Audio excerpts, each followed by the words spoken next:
שלום, ערב טוב לכל הנוכחים והנוכחות.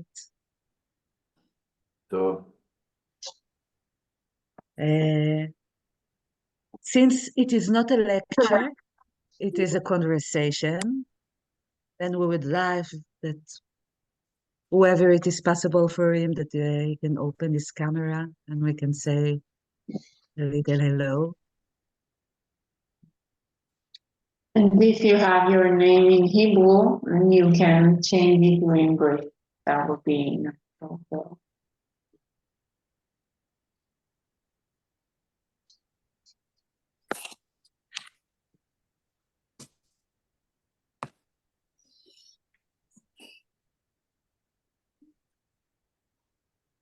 So, good evening, everybody. Maybe I will say a little something in Hebrew, just to welcome everyone. אז שלום, אני לילה,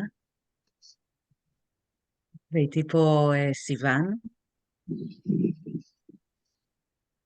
ואנחנו ביחד מנהלות את דיאלוג פתוח ישראל, ואנחנו מאוד מאוד שמחות ומתרגשות לראות את כל מי שנמצא פה הערב, גם אם אנחנו רואים רק מעט מהאנשים שנמצאים איתנו בזום.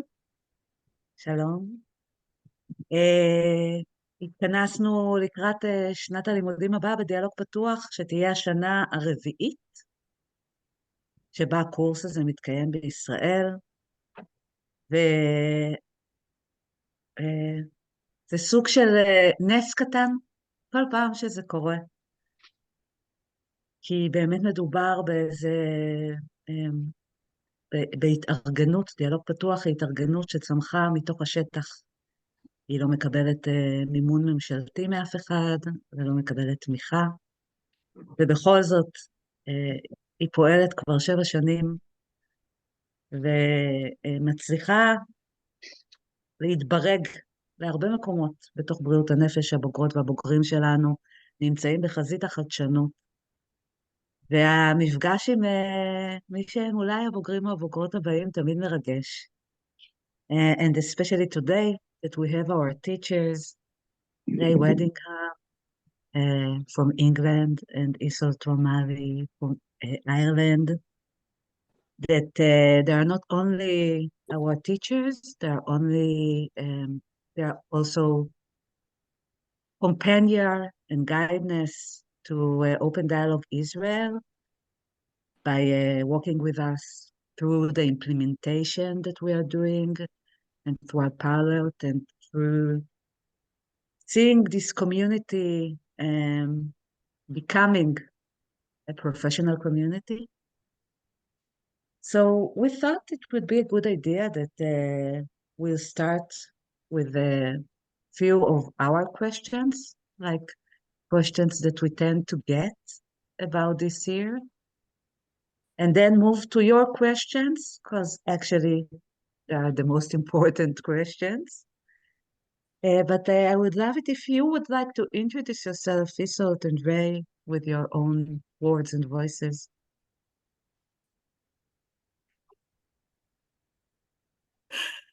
I saw you gesture to me there, Isolt.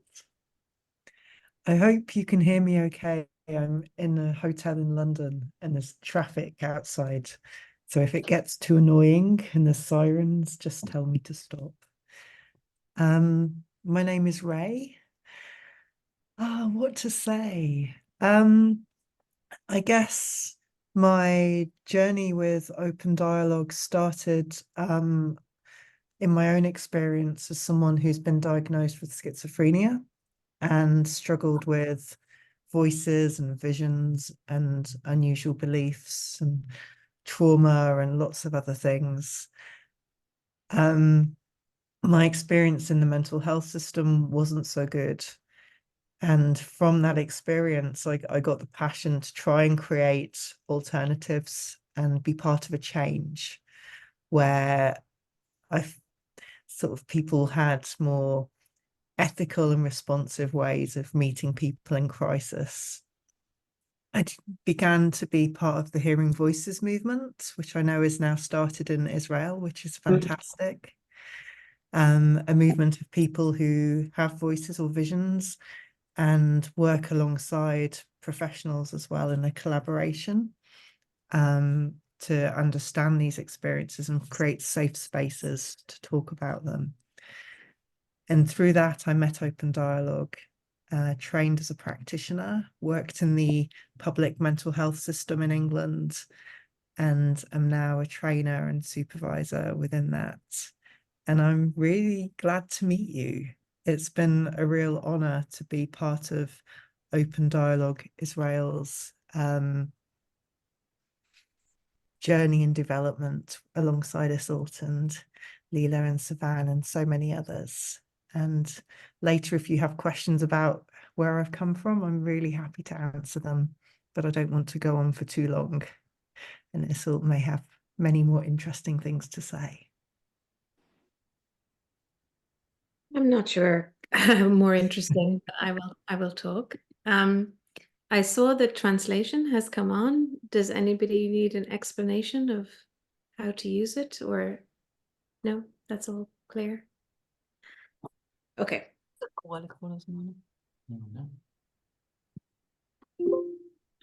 Okay, so I'm Iseult. I'm also really glad to meet you. It's always an exciting time to meet people in the beginning of their wondering about taking open dialogue further for themselves. My journey with open dialogue. I came from a family where there was 2 different family members who had diagnoses of schizophrenia. And that probably, definitely, I suppose, led me to train as a mental health professional. I became a psychologist. And I've spent all my working life in mental health services, both in the UK, I trained in London, worked there for a long time, and now in Ireland. And I think that it was very important for me to try and meet people where they were. And along the way, I too discovered the Hearing Voices Network and started to expand my own network of people who were working within and people who were receiving care from the mental health service. And the more of the work I did, the less happy I was with the way that the system is arranged. And I was really looking for something that was going to allow me to stay in a public health service, but a system that didn't feel like it was working not in the way that I would want to receive care. I was hoping to work in a service that I would want to attend or that I would want to send a family member to. And open dialogue has been the thing that has brought the values and ways of working that feel aligned for me, that feel like I can work in very complex issues with teams in public services where there isn't a lot of money, but there's a lot of will to help. Open dialogue for me is the way that we can do that in a very human way, so that we can be humans meeting other humans in distress, which I think is the core of what is needed in mental health crisis. So that was quite a few years ago, and myself and Ray met doing the training together.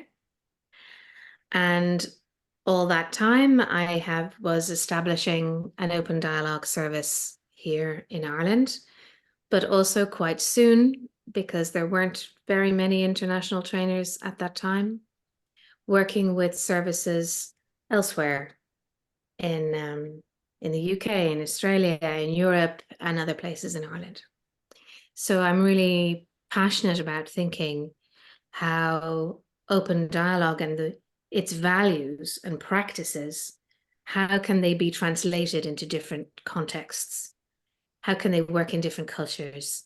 How would they look in a hospital versus a community setting? how can they work with the strengths of the people or the service that's already there. It's not a textbook.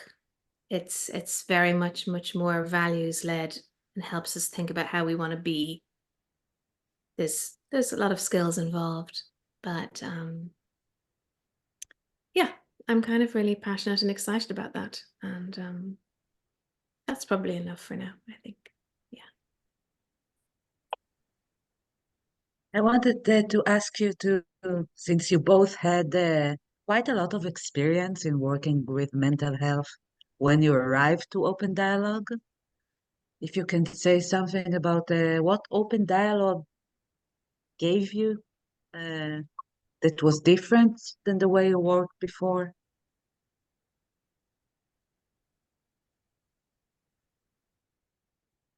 Okay, I'll take this one quickly. Let me see.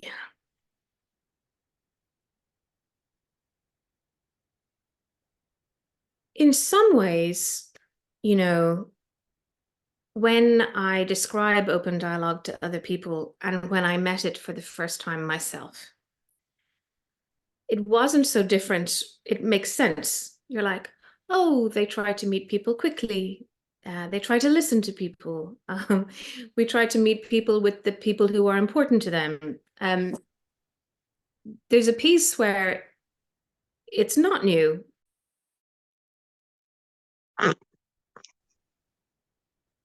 Sorry? I think somebody muted me. That happened Yeah, then. yeah. Try to Say- mute it someone else. sorry. There's some things, though, that are very different, I think. One of the things that is different is that most of the therapies that I've been trained in across my career are for adult mental health and trauma, which was a lot of my specialty. Most of those therapies were one-to-one. So they were working in a room with just one person, and we were talking about their family, or we might be talking about their experiences of other professionals, but we weren't all in the room having a conversation together. That was a very big shift, I think. That approach to bring people together was very new. I think the transparency of Open Dialogue as a practice within mental health was close to some of my individual practice, but stretched me with the skills. I think the practice of working with another colleague and having that was very different from me. I had always been an individual therapist. So to learn to work in partnership and the gifts that can bring, but the skills to be able to be in that was a very big new thing for me. I think also that some of the concepts of dialogical theory are extraordinarily useful. And I find that even when I work in Open Dialogue in this kind of structure where there's a team and we meet a family and mental health service. But I also still work as an individual therapist, and I also still do lots of supervision.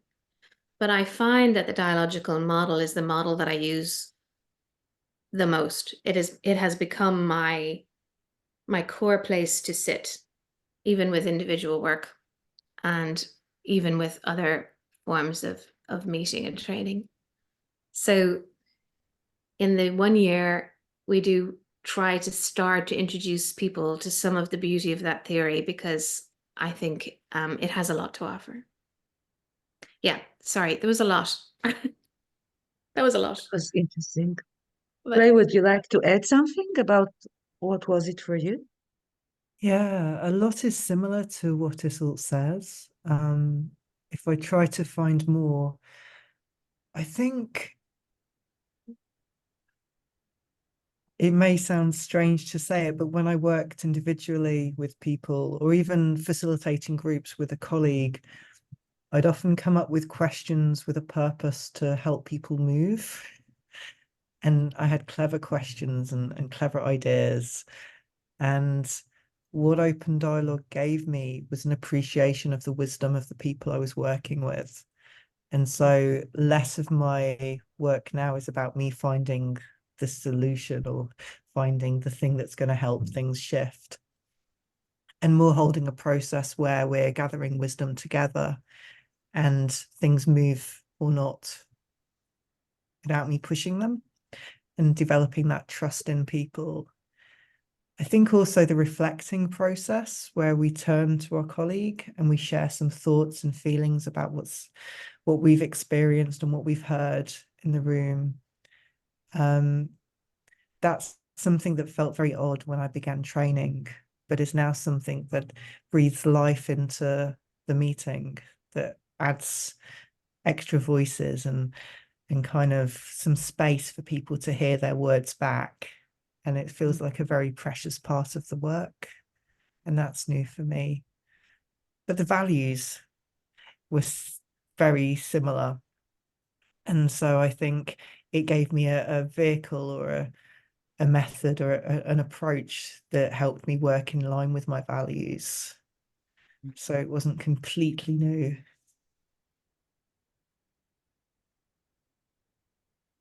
Yeah. I think maybe we can tell something specific now about the first year. Like there are people here, some of them probably are already long time, like knowing open dialogue.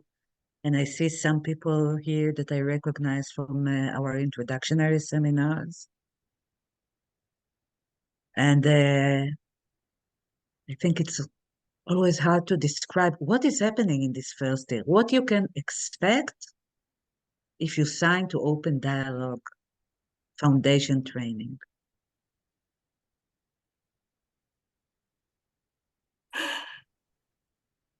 So I'll say a few things, and then hopefully Iseult will say the many, many things that I forget to say. I think in the 1-year training, we have a real focus on skills, these dialogical skills, skills of responding, of following what people are saying, of reflecting. There's lots of time for practice, role plays, and exercises that help you hone in on those really simple sounding skills, but they're incredibly complex. Iseult often says about stretching our dialogical muscles.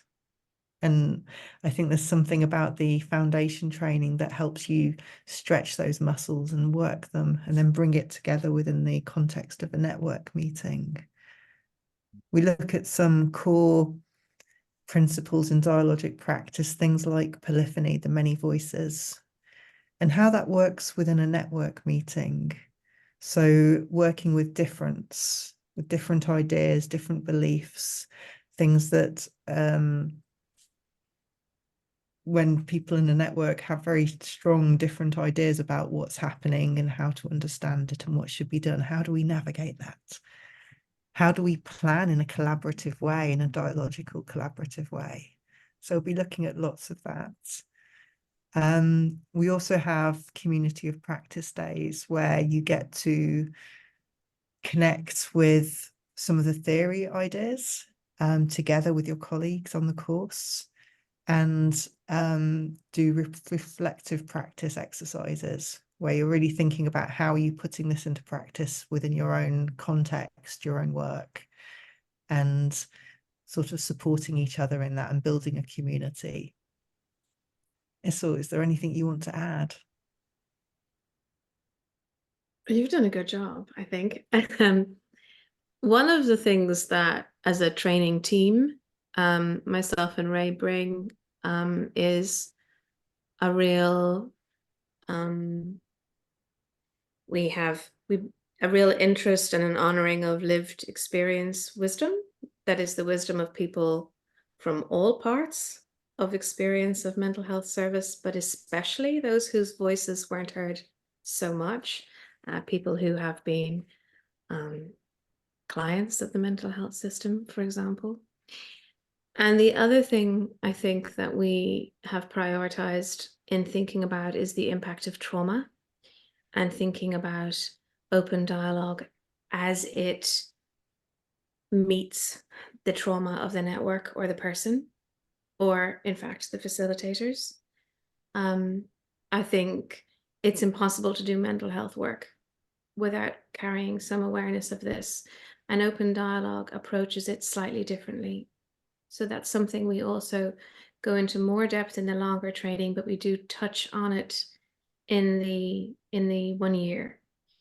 Because within open dialogue, there's the techniques and the skills that we will teach you, but mostly what we're hoping to help you learn is a quality of being with that, in my experience, and I've trained a lot of mental health professionals and therapists by now, and most of them say that it is a different quality, a different dialogical quality of being with is different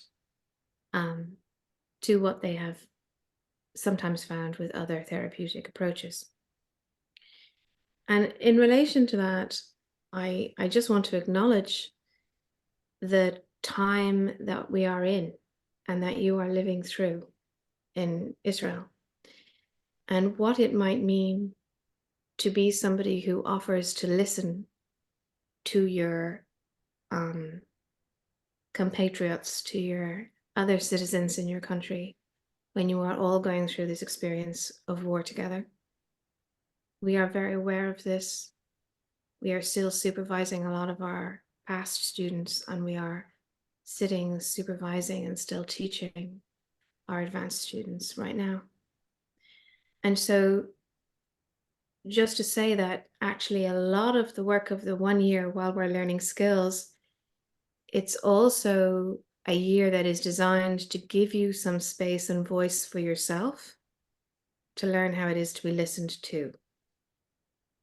And if you are somebody who's wondering about what it might mean to do an intense course at an already intense time, I just want to say that maybe, I'm sure Sivan and Leila will have more to say about other past experiences, but the aim is that the course is a resource for you, that it's a place in which you can also show up to be human and to be listened to. And that's a very core part of our training. So I just wanted to mention that, because in general, it's a core part of our training, but I think it's a particularly significant one in these times. I think that also, yeah, it's very unique for me in your training, because we had the luxury to be in all of the 3 courses and to see how each one is very much unique to the context, like the context of time and the context of people. I feel that I can also say, in the name of us, of ODI, that I find that what is very unique in what we do is because we are involved in implementation,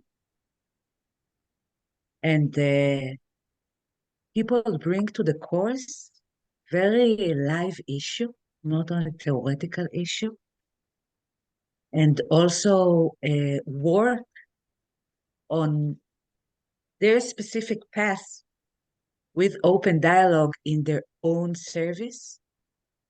And the ODI gives support to each student who want to think about how we implement it in the private clinic or in his organization, and if it's a hospital or community service, or how does it look.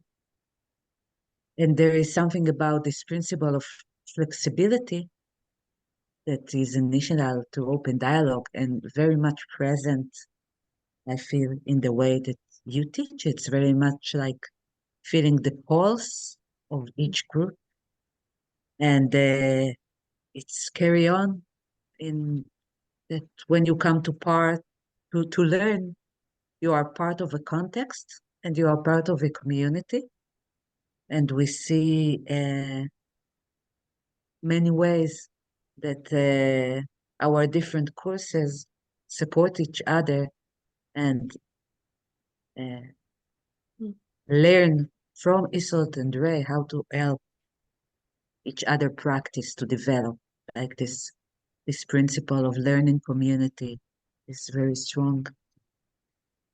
Sivan, I wondered if you have a question that is good to be asked before we move to the question of our soon-to-be students.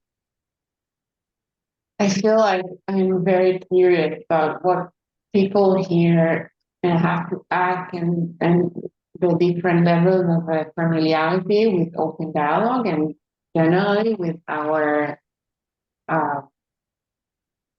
different courses.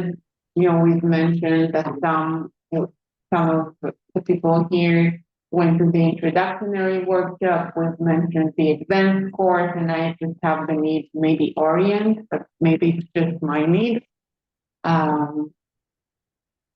I can say that real quickly, that the way we study is aligned to standards that are not just liberal.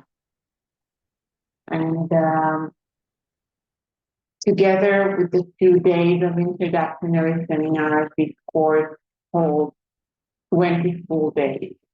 So 2 days of the intro and 18 days that are spread throughout the year. So between 2024 to 2000. I think your sound is not so good. How do you hear Sivan well? Oh, maybe you can do just the orientation of. Maybe I will tell it very shortly, if you don't mind, in Hebrew. It will take much less time and be more accurate.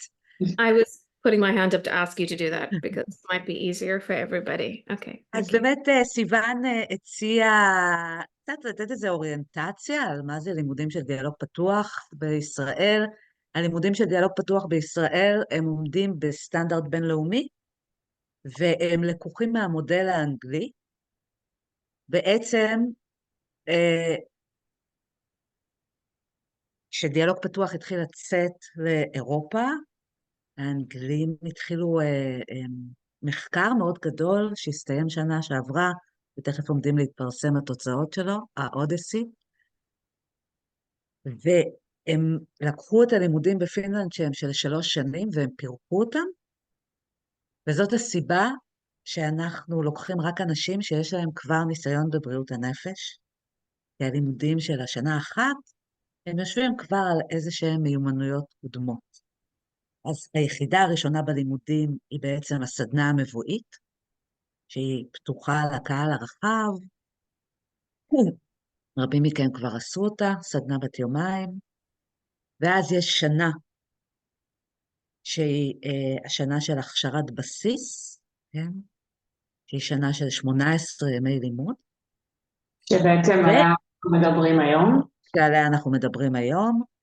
והשנה ישראל הצטרפה למועדון מאוד מאוד מצומצם, בעצם אנחנו המדינה השלישית בעולם, בינתיים כבר נהייתה רביעית, מחוץ לפינלנד, שפתחה קורס הכשרה מתקדם. זאת אומרת, את השנתיים הנוספות, שהם כמו מין מאסטר כזה, שעד לא מזמן רוב האנשים באירופה עשו רק בפינלנד, אז יש קבוצה היום בישראל שלומדת, היא בעצם עומדת לסיים את השנה השנייה שלה, והלימודים האלה, המתקדמים, הם מיועדים לאנשים שרוצים לנהל שירותים, להוביל תהליכים, להעמיק מאוד את הקשר שלהם.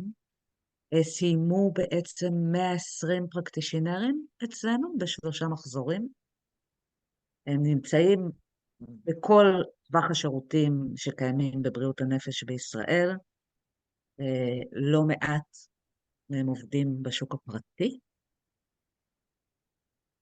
And I think it's like a good basic orientation, and I feel that if like any of you don't feel they forgot something important to say,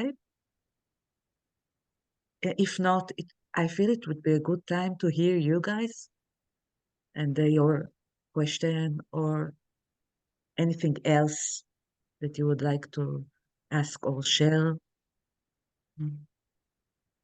So the stage is open for you. You can each unmute yourself and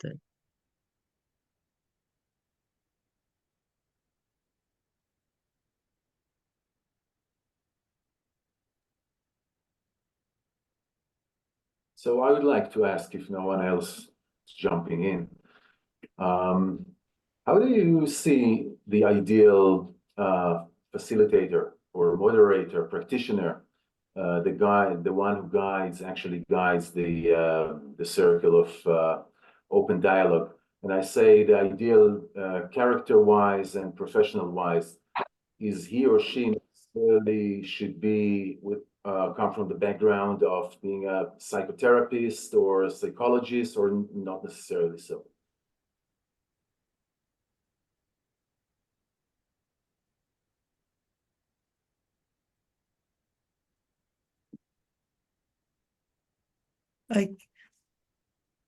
It's a really interesting question, and my colleagues may have some extra thoughts to add. I think it's really helpful if the person who's facilitating has experience of working in mental health or social care.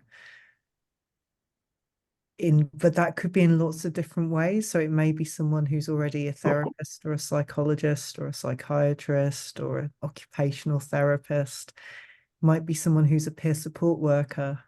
So my experience and background is in lived experience work coming from the experience of going through the system and then helping others who are also going through mental health crises. And that experience is what led me to open dialogue. So it's not just for those that are qualified as psychologists, for example, or therapists. But it's important to me that people are bringing experience with them. And that experience of meeting people in difficult places and of facilitating perhaps conversations. I don't know, Isolt, if you want to add, or Lila or Sivan. I was thinking that one of the things we talk about in dialogical work is that when we're in a space, it's jargon, right? But it's dialogical, which is a place where hearing and listening and responding is happening between two people, that both people are willing to change. So the facilitator and the network or the person in crisis. So I think that's a quality that makes it a lot easier to be a bit open-minded, to come with what the Buddhists call beginner's mind. And I think that can be really difficult. Many of us have done lots of different types of training, and we have found ways that work for us really well. And to start to learn open dialogue, we have to put them just to the side. We don't forget them. There's room for them, but we begin by putting them to one side. no, you're silent. I don't know why you're not muted. Oh, am I? I'm not muted. Can you hear me now? I heard you while you were speaking. Yeah, before. I heard you. Okay, some people heard me. I don't know why you didn't leave. Sorry. So one was to be willing to change, I think, which is not a bad quality to bring into mental health work or crisis work or social care work anyway. And the other is a curiosity about deep collaboration, because there's a deep collaboration with your partner that might be new or very familiar for you, but there's also a deep collaboration with the network. Like, one of the things I say in training is the network are your colleagues, right? Because we're making the decision and finding the path together. And that changes the role of facilitator from some conventional therapies. So qualities that might help are open-mindedness and a curiosity about deep collaboration. I guess that's what I was thinking about. Yeah. And there's also like a simple answer. about the ODI standard of getting into the course, that we are offering the course for people that have 3 years experience in mental health, in all the health and the welfare professionals, and that we do acknowledge that experience, like a life experience, is equivalent to academic experience. So if you have an experience in work, like Peer support. מדריך שיקום, כן? Ah, And you've been through a severe crisis, then we will accept you if you'll be fit, because anyhow you have to go through an interview.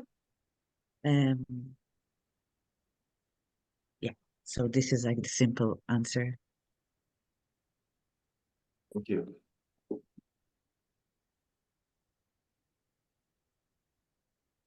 Can you say a few words about the process of your work? How, what are the steps that you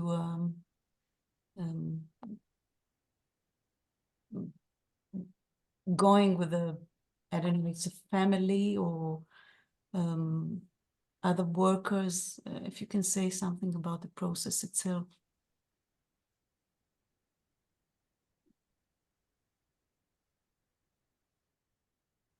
Well, it's difficult because sometimes the process is always different, but I can talk about the elements that are always there, if you like. In its purest sense, it's facilitators, always 2, sometimes 3, and they meet a person or a network in crisis. And the network is usually defined by the person in crisis. Who do they want to be there in that moment? And we have a meeting. And the job of that meeting, the ultimate job, is to create a dialogue where what has not yet been spoken could be spoken. Mm-hmm. Now, alongside that, depending on our context, we may have other jobs to do, to hear some of the history of how this network is experiencing and has come together in this crisis. And the way that we lead the meeting is we follow the agenda of the network. So our first question in the meetings is, how do you want to use this meeting? And we ask that of every single person in the network. And then we follow their agenda. So it's very, very deeply collaborative. That part of the training is to help us really learn how to follow the words and the agenda of the network. The idea being to create a space of dialogue where people can be heard and responded to. Because underneath that is the idea that the hardest place in human crisis is to be left alone. So a very, very core idea is how can we facilitate a space where people can be together and we are not left alone. Each person is heard. So very simple words. And that process can look short or long, and it can have things like suicide planning in it, or it can be different people every meeting, or it can be consistent. So there's a huge amount of flexibility in the process, and some of it depends on context. But that core working together to be deeply heard, and the facilitator's job to really listen and to respond in a very human and authentic way. And that's part of what we're using the reflections for. So people can hear, how I have heard and responded to their grief, their distress, their worry, their anger. Lots of other things we can use that space for. It's an incredibly flexible, exciting space. But one of our core ideas is that. I feel it's a really short. So maybe Ray, have you got anything to add or that I haven't said? It's a hard thing to describe so quickly because it's quite a deep, though very simple process. Thank you.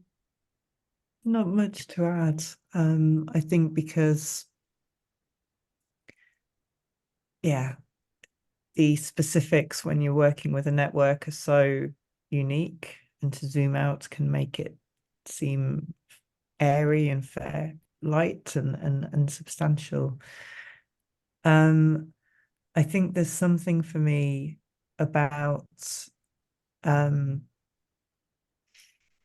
this deeply collaborative space that you talked about, and how I've often been really surprised by the decisions that are made within network meetings and the wisdom that's there, that it doesn't have to come through my ideas as a practitioner, that my role is very much to facilitate those conversations so the understanding emerges. Yeah, I think that's it. There's loads of different examples that are coming to mind, but I'm not so comfortable sharing the details of each network. If you are interested on how people feel when they receive a service of open dialogue, there is a short film that is coming from England, that like an interview from the research that I told you about. It's in our site and it's translated. And you can listen to the family describing how was it for them. And it's really interesting.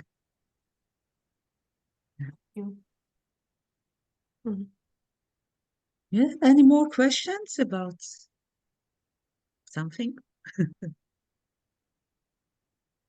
Hi, my name is Yael. It sounds very exciting.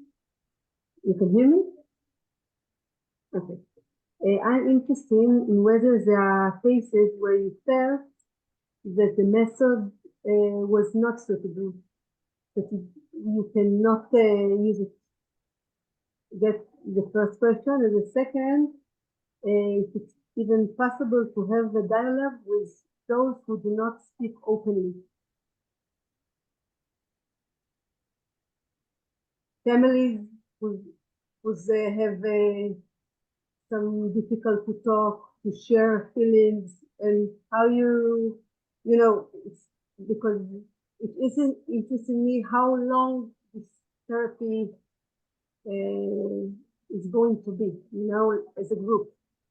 So when it's one-on-one, you can do it like a year, I don't know, and how it works.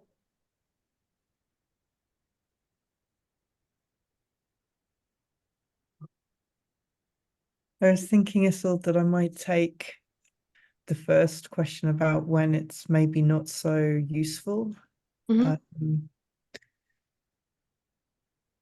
There's some really interesting research from the original Open Dialogue team, and they published the research showing when it worked, when it seemed to be useful, but they also were curious about when it didn't seem to work so well and the outcome wasn't so good, and why that might be.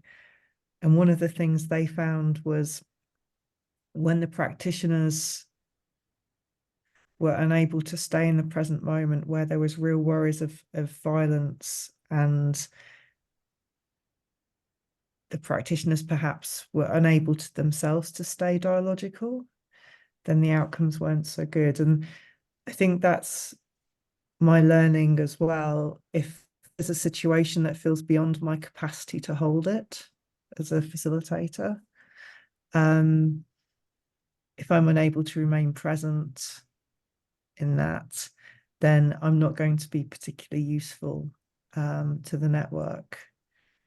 So that's one of the things I've been thinking about. It's not so much that there's particular diagnoses or presentations, or it was used in Western Lapland for anyone that was in crisis with a whole load of different reasons.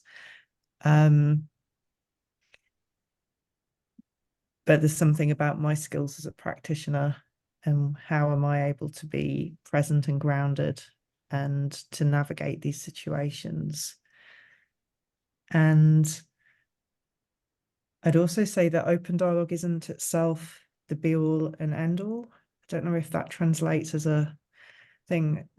It's like for me, it's a holding space that within that we might make a decision that someone might need some individual work, or they might need some medication, or they might need certain things. It doesn't replace all of that. So what help people get as a result of the meetings might be very different based on the needs of the person, rather than this just being a therapy that's provided in sort of isolation. There's some of my thoughts. You may have different thoughts to me on this. No, similar, I think. I do think open dialogue is very hard to categorize, because at its simplest, it was designed in Finland that when they were meeting people in mental health crisis and trying to understand what might be helpful and to make decisions about what would be helpful and to support people on that journey, open dialogue is what they decided to do, instead of what the vast majority of Western mental health services do, which is have separate psychiatric assessment clinics. So then you might go to see the psychologist. Then the team will meet without you to make a decision. Okay. So the first thing to understand about open dialogue in its purest form, is it was designed as a pathway. And so within that pathway, you could have one meeting where you're meeting with a network, and we could all make a decision that one-to-one therapy is what's going to be useful here. And that's what we refer. So that isn't sort of the failure of open dialogue. It's just like, that's what we all met and decided. Does that make sense? So it's it's an unusual frame. Now, what they found was that in situations of some complex trauma, and they've done a lot of research into psychosis specifically because that was already something that was being researched nationally at the time, that a lot of people used those meetings therapeutically, because it is, even as a one meeting, it has therapeutic elements. It's bringing that deep respect, that connection, that resonance. So really, we cannot come with an agenda to a family about whether they want to meet once or 20 times, whether they all want to meet the same or they don't, whether they're going to use this meeting to really deal with a lot of family issues, or whether it might be a more, the conversation might be more about planning in quite practical ways how they are going to navigate the safety of the current crisis. And it may have all of those conversations together. I'm not sure now, I mean, we're no longer answering your question. So within that frame, we may absolutely, I mean, I don't know if it's possible. I think it's so incredibly common that for some of us in crisis and trauma, some of us have lots to say, and some of us, silence is the voice that we bring. And so sometimes it's one member of the family that's silent, and we do talk about this in the training. What does that voice bring? How can we honor it? What kind of spaces do we offer where it may or may not be possible or wise for the person to start speaking?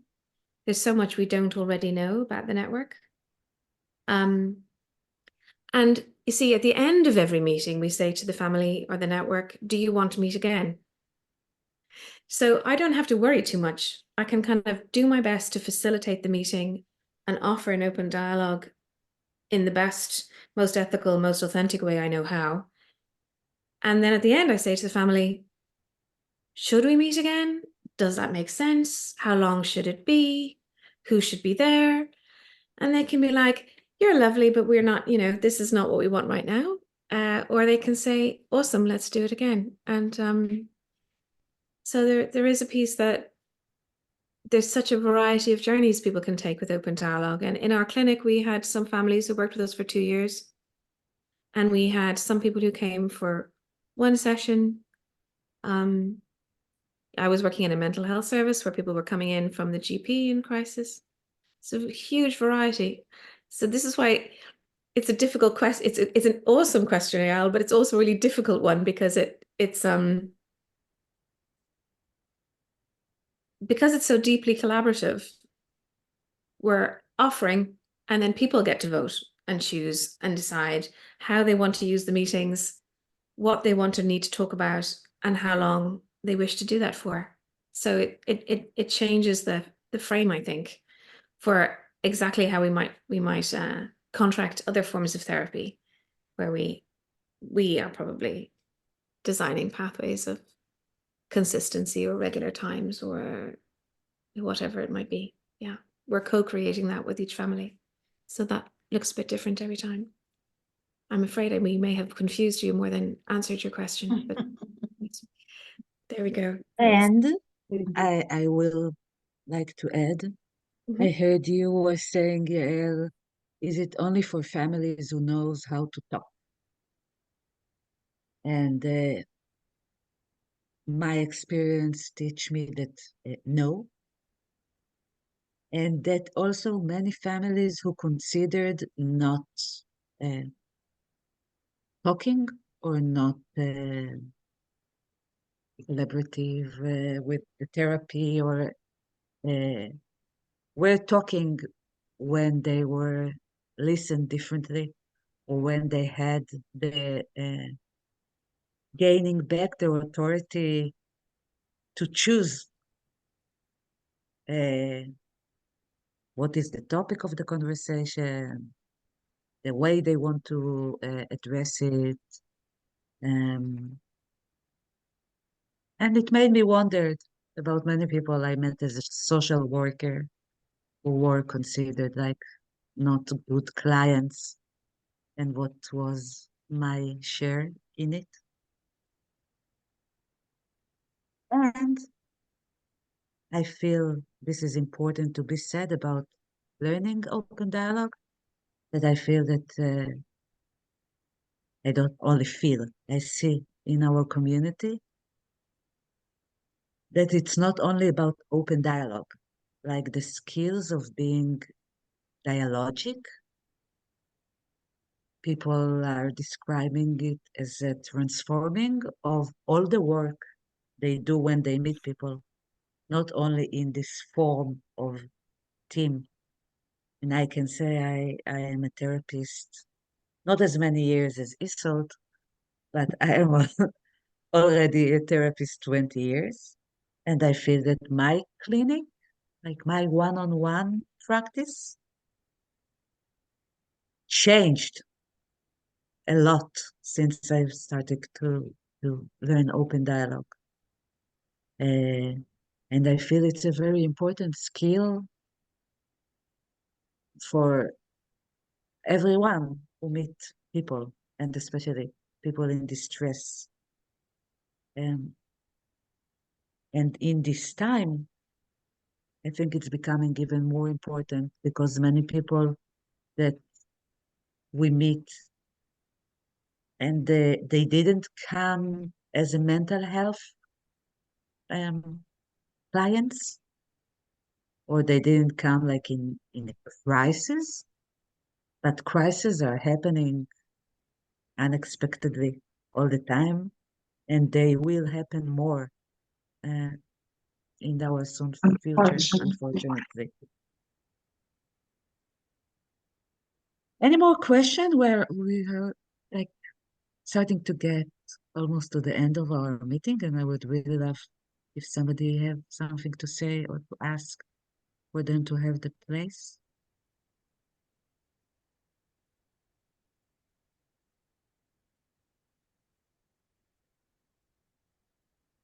Good. So I would like to say that this year we have a very exciting, I find it exciting opportunity for the students of the fourth. My English in this hour is not so much. Do it in Hebrew. We know what you're going to say. בואי נעשה בעברית. Yes, you are. אז איסור תדרי יודעות מה שאנחנו יכולים להגיד, אז אני אגיד זה בעברית. מדהים שאת משנה לעברית, כל הטמפרמנט משתנה בהתאם. זה הגרסה המקומית שלי.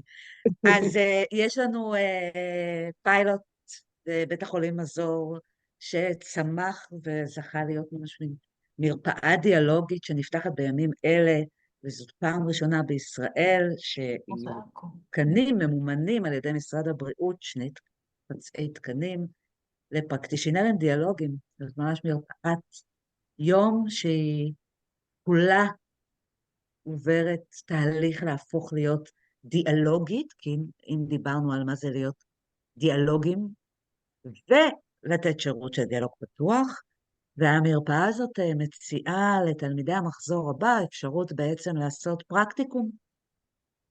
זאת הפעם הראשונה בישראל שזה מתאפשר, זאת לא חובה, אבל מי שירצה יוכל להתחיל ממש תוך כדי הלימודים שלו, להצטרף לצוות של מזור, שזה גם אומר לקבל הדרכות, גם אומר לעבוד בצוות עם אנשים שיש להם כבר לא מעט ניסיון, ובעצם להצליח לסיים את השנה כבר עם קילומטראז' של משפחות, וזאת אופציה מאוד מאוד מרגשת. ובכלל אני מרגישה, אני לא יודעת אם ראיתם, כבר זה פורסם היום, פורסמה כתבה במאקו על החדשנות בבריאות הנפש, ויש שם 7 מרואיינים, ומתוכם 6 הם בוגרים שלנו, הם פרקטישנרים של דיאלוג פתוח, שהביאו שירותים אחרים, את רשת שומע קולות, הביאו לארץ בוגרים של דיאלוג פתוח, יש את הפיילוט במזור, שמנהל הפסיכיאטר, שהוא בוגר של דיאלוג פתוח, וזאת באמת, זה מרגיש כמו זמן שהרבה אנשים שרוצים לשנות את הדרך שבה הטיפול במשברים נפשיים, בין אם בקליניקה הפרטית ובין אם בארגונים, מתכנסים לתוך השדה הזה. אם תרצו, זה היו לא מעט בוגרים שנדבו את עצמם להיות לשיחות יותר אישיות, אז אם מישהו רוצה שיחה אישית עם בוגר או בוגרת, אז הם מוזמנים לכתוב לנו במסנג'ר, או לכתוב לאימייל שלי, ואנחנו נתאם לכם. אם יש פה אנשים שעוד לא עשו סדנה מבואית בדיאלוג פתוח, אני מרגישה שאין דרך לדעת אם הפרקטיקה הזאת היא מתאימה לך, לפני שישבת ותרגלת את הרפלקציה הכי בסיסית, ועשית הקשבה וקצת היית במרחב הזה. הסדנה המבואית הבאה תהיה בירושלים, סיוון שמה בצ'אט את הלינק, אנחנו נשלח מחר לכל מי שנרשם דרך הטופס, ואם מישהו לא נרשם דרך הטופס, הוא יכול להשאיר את המייל. מין מכתבון קטן, גם עם הפנייה לסרט על הטמעה שמתחשבת בדיאלוג פתוח, גם לקצת כתיבה ישראלית, ואנחנו מאוד מאוד מקווים באמת שתצטרפו אלינו. זו הצטרפות לדור ראשונים, זה עדיין דור הראשונים בישראל, עם כל האתגרים שזה מביא, ועם כל הרווחים האדירים שיש בזה. איסות and Ray, every time I listen to you, I'm so grateful that we got you as our teachers. I think you are a great teacher. And I wanted to know if you want, as a goodbye, just to share something small from your experience of the community in Israel. This will be the 4th course that you are doing here as a little goodbye.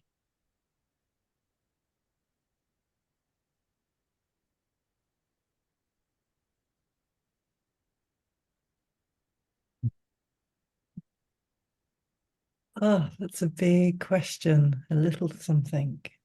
I think I have always been really impressed by the heart and the commitment that I've experienced in the Israeli open dialogue community. The passion that people bring to it and the real will for change. It's really special. And the skill and the commitment and everything, but something around the heart. I mean, thoughts, what about you? Before I ever came to train in Israel, I had a dream telling me that I should train in Israel. And I did not know how I was going to do this. So it is a very, very important training and community to me. That's just a personal piece. But I think what is really unique, you have an opportunity to join a very unique community because this training is ground roots. A lot of the national trainings happen in services or sometimes in private training institutes. But this community started with a group of people who were passionate about bringing change and who have created not just a training, but a community of people who are still interacting and supporting each other. It's very unique. It's deeply dialogical. And it's an incredible privilege for us to train this community. And we have a long-standing relationship as trainers and with ODI and with our students past and present. So it is, yeah, I know it, Leila has been telling you, but that is also our experience.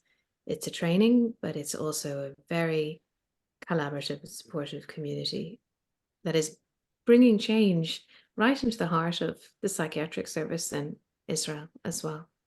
So, yeah, you are very welcome. If it feels right for you, we will welcome you. That's all I would say. Thank you very much. And thank you all for being here and taking your time and energy to listen to these ideas. And thank you, Sivan. You were quiet this evening and your speaker was not good, but your presence was very important. And we are here for further questions of communication. And I hope you will have a good, quiet night and good weekend. Thank you very much. בשמחה, ואתם תמיד יכולים לכתוב לנו עוד, זה לא חייב להיגמר פה השיח. ואנחנו באמת דיברו איתנו. תודה רבה. תודה. להתראות.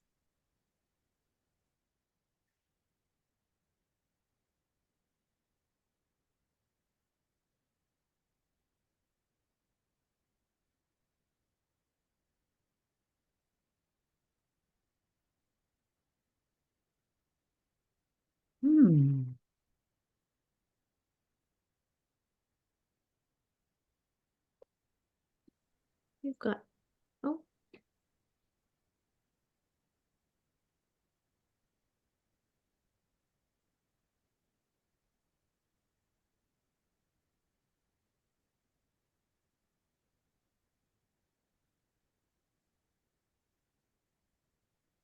Okay, are we still being recorded? Do you need to turn off the recording or is there? I'm not sure that, yes.